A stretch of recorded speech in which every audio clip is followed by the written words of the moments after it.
سورۃ الزمر کی آیت نمبر 59 ہے۔ الحمدللہ وکفی سلام علی عبادہ الذین اصطفی خصوصا علی سید الرسل وخاتم الانبیاء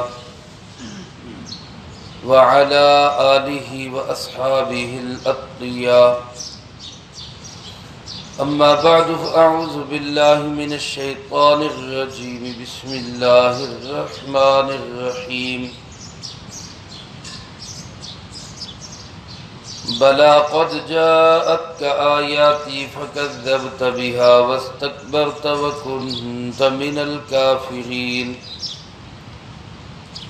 ويوم القيامة ترى الذين كذبوا على الله وجوههم مسودة أليس في جهنم مثوى للمتكبرين وينجي الله الذين اتقوا بمفازتهم لا يمسهم السوء ولا هم يحزنون الله خالق كل شيء وهو على كل شيء وكيل له مقاليد السماوات والأرض والذين كفروا بآيات الله أولئك هم الخاسرون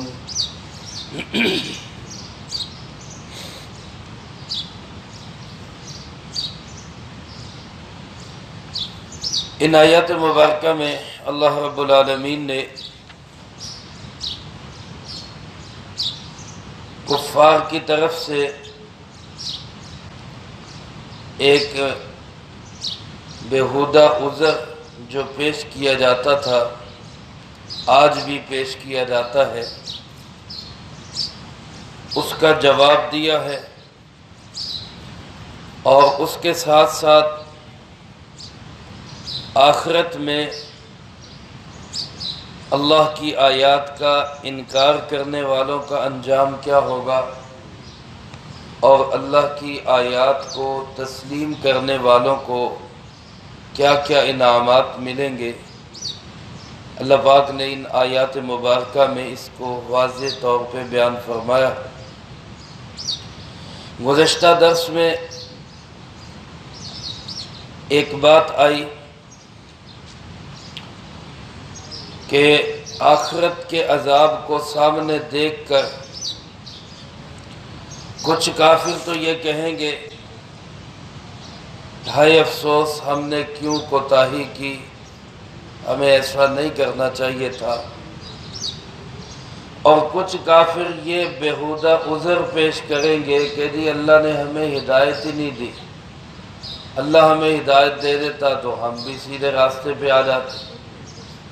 جیسے آج بھی بہت سارے لوگ کہہ دیتے ہیں جی اللہ توفیق دے تو ہم بھی نیک کام کریں۔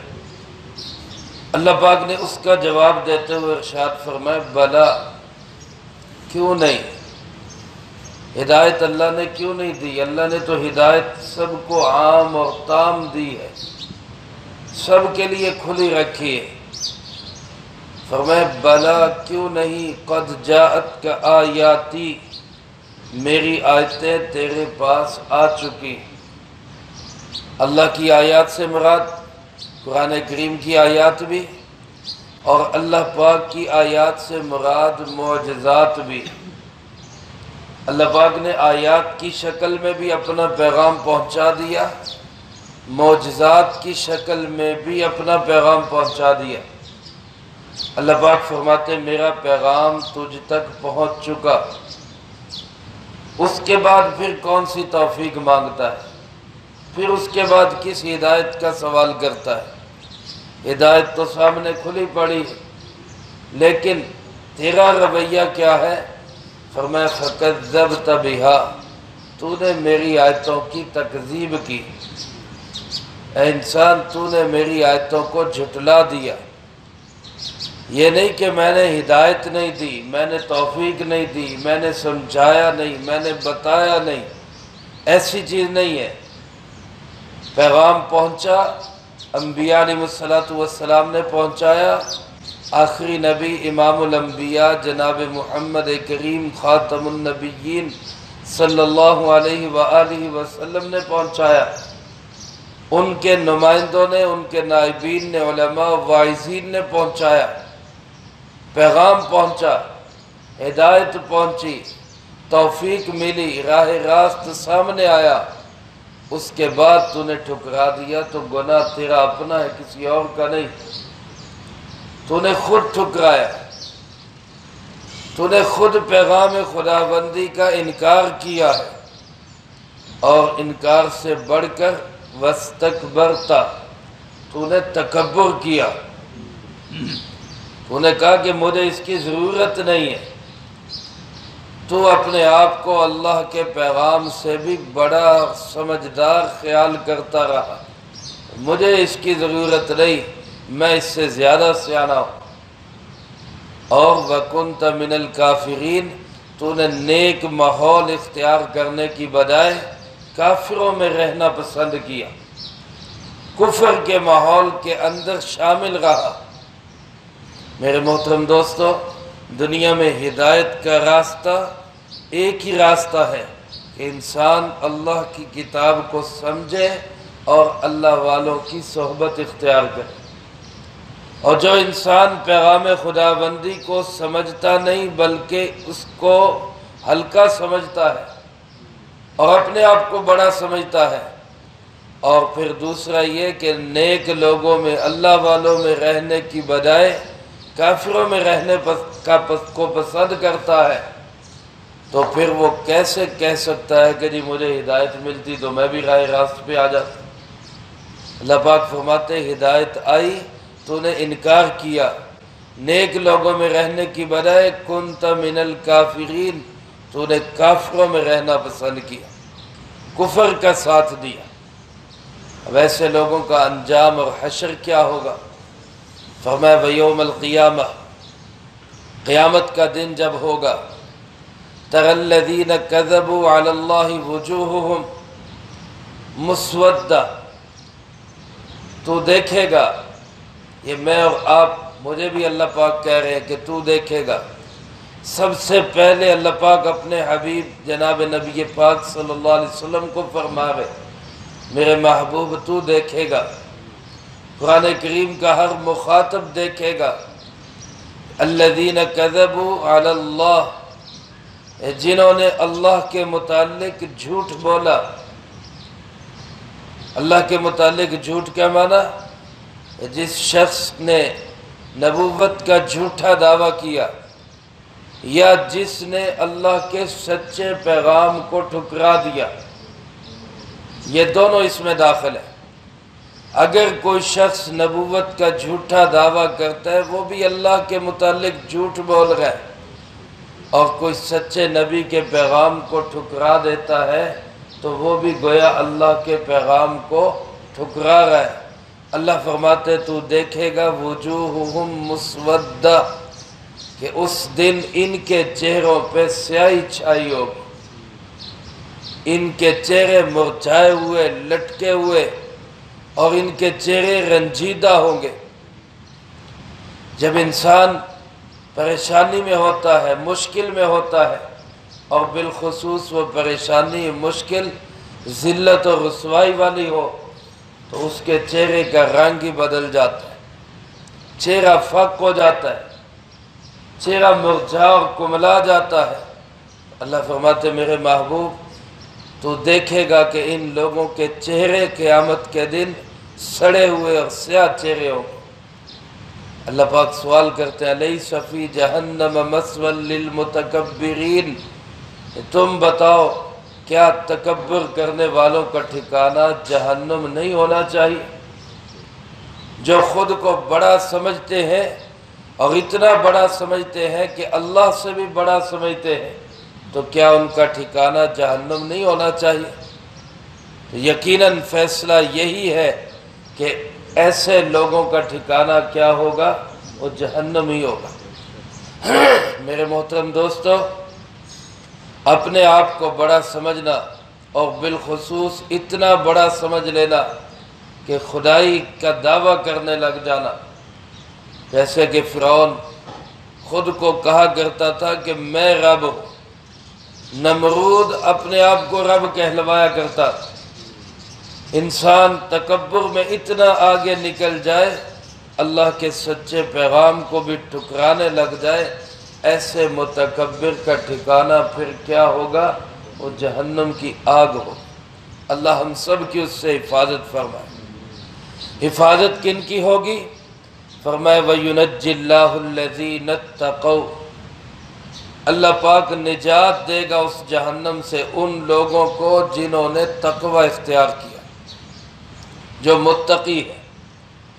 میرے محترم دوستو، تقوی کس چیز کو کہتے ہیں؟ تقوی کا لفظی معنی ہے بچنا، اپنے آپ کو بچا لینا، پرہیز کر لینا، پیچھے ہٹ جانا۔ اصل تو تقوی یہ ہے کہ انسان ہر ایسے کام سے بچے جس سے اللہ ناراض ہوتا ہے، ہر ایسے کام سے۔ اب ظاہر ہے اس لحاظ سے تقوی کی مختلف سٹیج ہوں گی۔ تقوی کا پہلا درجہ یہ ہے کہ انسان کفر اور شرک سے بچے۔ اس معنی میں اللہ کے فضل و کرم سے ہم سب متقی بیٹھے، کہو سبحان اللہ، ہم سارے ہی متقی بیٹھے ہیں۔ اللہ ہمیں شرک سے اور کفر سے جیسے اللہ نے ہمیں بچایا ہوا ہے، اللہ موت تک ہمیں بچائے رکھے۔ الحمدللہ ہم میں کوئی کافر نہیں ہے، کہہ دو الحمدللہ۔ الحمدللہ ہم میں کوئی شرک کرنے والا نہیں ہے، اللہ ہمیں اس سے بچائی رکھے۔ اس معنی میں ہم متقی ہیں، ہم کفر سے بھی بچے ہوئے، ہم شرک سے بھی بچے ہوئے۔ لیکن میرے محترم دوستو، یہ پہلا درجہ ہے۔ اس سے اگلا درجہ تقوی کا، اور اس سے اونچا درجہ کیا ہے کہ انسان کبیرہ گناہوں سے بھی بچے، اپنے آپ کو کبیرہ گناہوں سے بھی بچائے۔ یہ تقوی کا اس سے اونچا درجہ۔ بڑے بڑے گناہ، قتل ہے، والدین کی نافرمانی ہے، حقوق العباد میں کوتاہی ہے، جھوٹ بولنا ہے، حرام کھانا ہے، یہ بڑے بڑے گناہ، چوری کرنا، زنا کرنا، العیاذ باللہ من ذالک۔ اللہ ہمیں ان کبیرہ گناہوں سے بھی بچا کے رکھے۔ جو ان کبیرہ گناہوں سے بھی بچا ہوا ہے تو وہ گویا کہ اس سے بھی بڑا متقی، اگلے درجے کا متقی۔ اور اس سے اونچا درجہ تقوی کا کیا ہے کہ انسان چھوٹے چھوٹے گناہوں سے بھی بچے، صغیرہ گناہوں سے بھی بچے۔ تو جو انسان صغیرہ گناہوں سے بھی بچے گا، پرہیز کرے گا، یہ انسان اعلیٰ درجے کا متقی ہے، اعلیٰ درجے کا۔ اللہ پاک نے ایسے ہی لوگوں کے متعلق فرمایا کہ جو تقوی اختیار کریں گے، وہ پہلی سٹیج کا تقوی ہو، وہ دوسری سٹیج کا تقوی ہو، یا وہ اعلیٰ درجے کا تقوی ہو، تو ان متقیوں کو ہم اس جہنم کی آگ سے نجات دیں گے۔ بِمَفَازَتِهِمْ، کہاں نجات ملے گی؟ ان کی کامیابی کی جگہ میں۔ اب یہ جو کامیابی کی جگہ ہوگی یہ مختلف ہوگی۔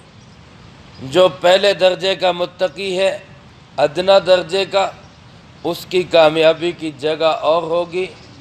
جو دوسرے درجے کا متقی ہے اس کی کامیابی کی جگہ اور ہوگی۔ جو اعلیٰ درجے کا متقی ہے اس کی کامیابی کی جگہ اور ہوگی۔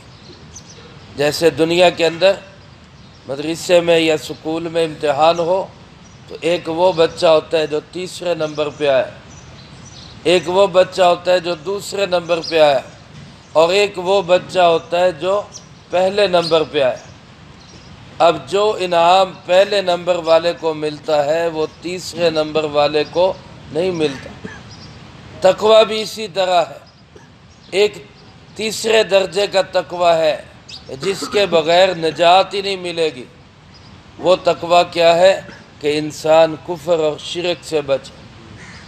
ایک دوسرے درجے کا تقوی کبیرہ گناہوں سے بچے۔ ایک اعلیٰ درجے کا تقوی کہ صغیرہ گناہوں سے بھی بچے۔ یہ متقی اپنے اپنے درجے کے اعتبار سے اپنی کامیابی کی جگہ میں ہوں۔ اللہ پاک فرماتے ہیں جو بھی متقی ہوگا لا یمسہم السوء، اس کو کوئی تکلیف نہیں پہنچے گی۔ جنت میرے عزیز دوستو، میرے عزیز طلبہ، جنت تکلیف کی جگہ نہیں ہے۔ جنت میں کسی قسم کی کوئی پریشانی نہیں، کوئی ٹینشن نہیں۔ وہاں انسان کو سوئی چبھنے جتنی بھی تکلیف نہیں ہوگی۔ لا یمسہم السوء۔ دنیا تو تکلیفوں کا گھر ہے، یہاں ایک چونٹی بھی کاٹے تو انسان کو تکلیف محسوس ہوتی ہے، اور اس سے اوپر بہت ساری تکالیف، بہت ساری پریشانیاں، بہت ساری مصیبتیں۔ لیکن جنت میں لا یمسہم السوء، اللہ فرماتے جو متقی کامیاب ہو کر جنت میں پہنچ جائیں گے، ان کو کسی طرح کی کوئی تکلیف نہیں پہنچے گی۔ وَلَا هُمْ يَحْزَنُونَ۔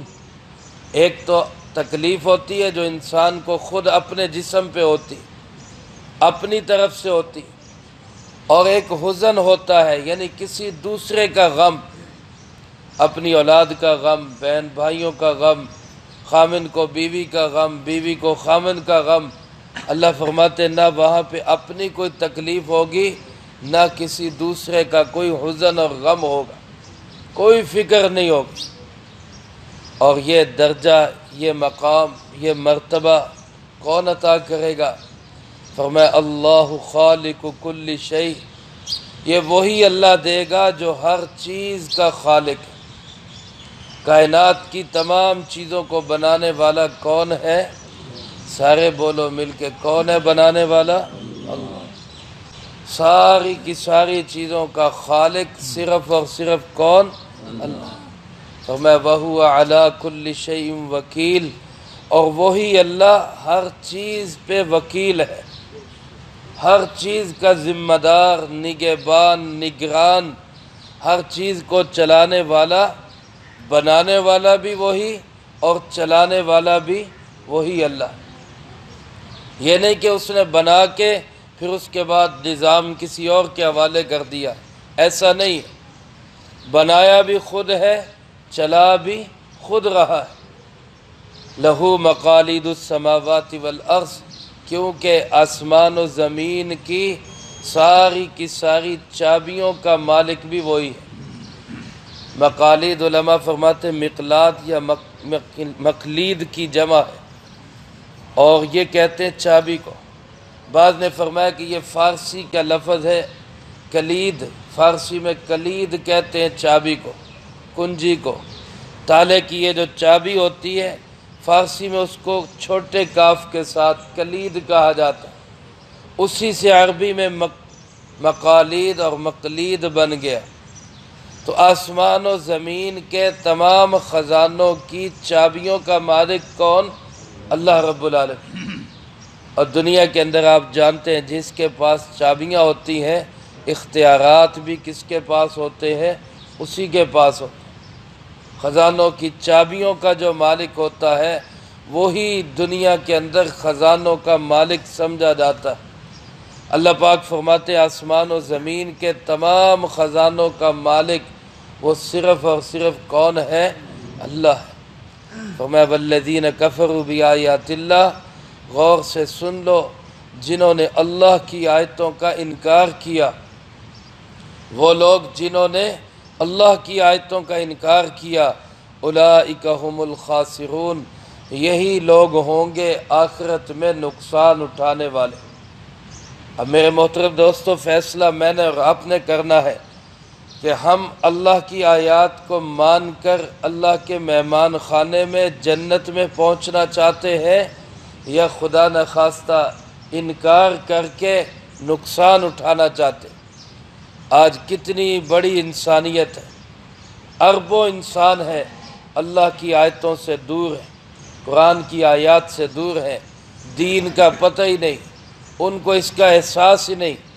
اور جن کے پاس آیات ہیں، قرآن کریم ہے، وہ بھی قرآن کریم کو کتنا سمجھتے ہیں، ان آیات کی کتنی قدر کرتے ہیں، کتنا ان کو شوق ہے، اس کا ہم خود اندازہ کر سکتے ہیں کہ آج ہم قرآن کو کتنا سمجھتے ہیں، کتنی اس کی قدر کرتے ہیں۔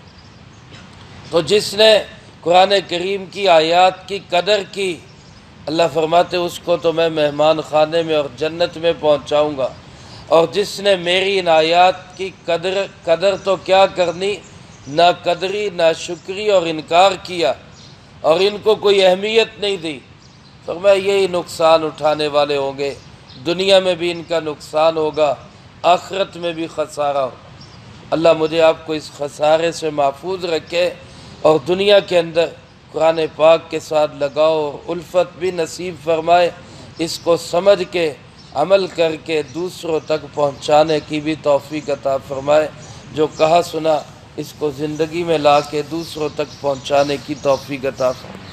اللہم انت السلام ومنک السلام، تبارکت ربنا وتعالیت یا ذا الجلال والاکرام، اللہم اعنا علی ذکرک وشکرک وحسن عبادتک، اللہم احسن عاقبتنا فی الامور کلها واجرنا من خزی الدنیا وعذاب الآخرہ، اللہم باقیتا کباقیت الولید، اللہم استر عوراتنا وآمن روعاتنا، اللہم انا نجعلک فی نحورہم ونعوذ بک من شرورہم، اللہم اکفنا بحلالک عن حرامک واغننا بفضلک عمن سواک، اللہم اکفنا کل مہم من حیث شئت ومن این شئت، رب اغفر وارحم وانت خیر الراحمین، رب ارحمہما کما ربیانی صغیرا، ربنا تقبل منا انك انت السميع العليم وتب علينا انك انت التواب الرحيم، صلی اللہ علی النبی الکریم